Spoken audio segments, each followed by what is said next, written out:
ஆத்தாலை எங்கள் அபிராமி அள்ளி அண்டவெல்லாம் பூத்தாலை மாதளம்ப நிறத்தாலை புயடங்க காத்தாலை அங்குஷ பாஷ அங்குஷும் கரும்பு வில்லும் சேர்த்தாலை முக்கண்ணீ தொழுவோர்க்கு ஒரு தீங்கும் இல்லையே. மகாகாளி வாராகி சரணம்.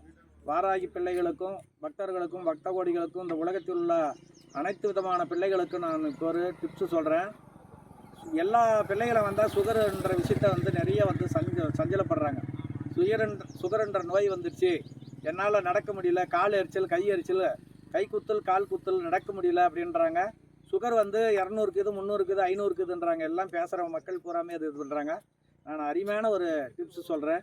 இந்த பிள்ளைகளெல்லாம் இதை கேட்டு செஞ்சிங்கன்னா ரொம்ப 500 இருந்தாலும் 200, 150க்கு வந்துடும். அந்த மாதிரி ஒரு நார்மலாக வச்சுக்கோங்க சுகரை, புரியுதுங்களா?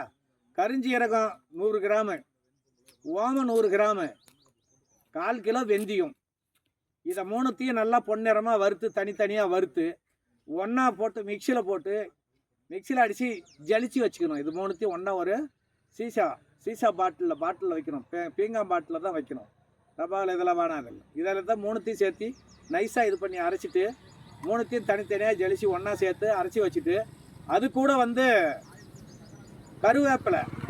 கருவேப்பிலை ஒரு 100 கிராம் ஆட்டம் சேர்த்திக்கணும். அதை பொன்னிறமாக வறுத்து அந்த கருவேப்பிலையும் நல்லா மிக்சியில் போட்டு நல்லா மிக்சி ஜாரில் அடித்து சுத்தமாக இது 3த்தையும் 3 1 4 கூட்டு இதுன்னு கரிஞ்சீரகம் 100 கிராம், ஓமம் 100 கிராமு, 100 கிராம் கருவேப்பிலை, 1/4 கிலோ வெந்தயம், இது எல்லாத்தையும் இது 4 ஒன்றா சேர்த்து மிக்சியில் அடித்து வச்சு இதாக பொடி பண்ணி ரெடி பண்ணி வச்சுக்கிட்டு காலையில் ஒரு டீஸ்பூன் வெந்நீரில் சுட வெந்நீரில் காலையில் வெறுமத்தில் ஒரு டீஸ்பூன் சாப்பிட்டு மதியம் அதிகமான சுகர் இருக்குது, 60, 600, 700 இருக்குதுன்னா சரி, 600 இருந்தாலும் சரி, மதியம் ஒரு டீஸ்பூனு சாப்பிட்டு படுக்கும்போது ஒரு டீஸ்பூன், காலையில் வெறுமத்தில் இந்த 3 நேரம் சாப்பிட்டுன்னு வந்தீங்கன்னா 10 நாளில் 150க்கு வந்துடும்.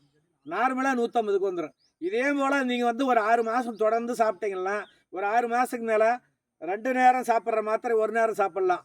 3 நேரம் மாத்திரை சாப்பிட்றவனா இருந்தால் ஒரு 2 நேரம் சாப்பிட்டுக்கலாம். 2 நேரம் சாப்பிட்றவனா இருந்தால் 1 நேரம் குறைச்சிக்கலாம். அப்படியே கொஞ்சம் கொஞ்சமாக குறைச்சிட்டு வந்தோம்னா ஒரு 6 மாதம் 1 வருஷத்துக்கு மேலே மாத்திரையை விட்டுறலாம். இதேவே எடுத்துக்கலாம். உணவே மருந்துன்ற மாதிரி இருக்கும்.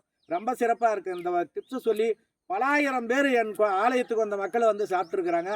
புண்ணு ஆறாத புண்ணு இருந்தாலும் சரி 10 நாளில் புண்ணு ரெடி ஆகும். இந்த இதை சாப்பிட்டு வரும்போது நல்லா நாக்கு வறட்சி இருக்காது, தண்ணி தாகம் ஏதோ அதிகமாக இதாகாது, உடல் கை கால் சோர்வு இருக்காது, ரொம்ப ஆக்டிவிட்டியாக இருப்பாங்க.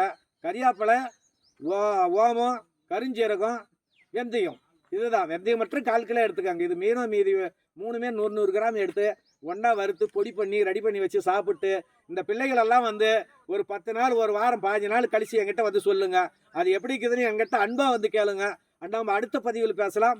மகாகாளி வாராகி சரணம். வணக்கம்.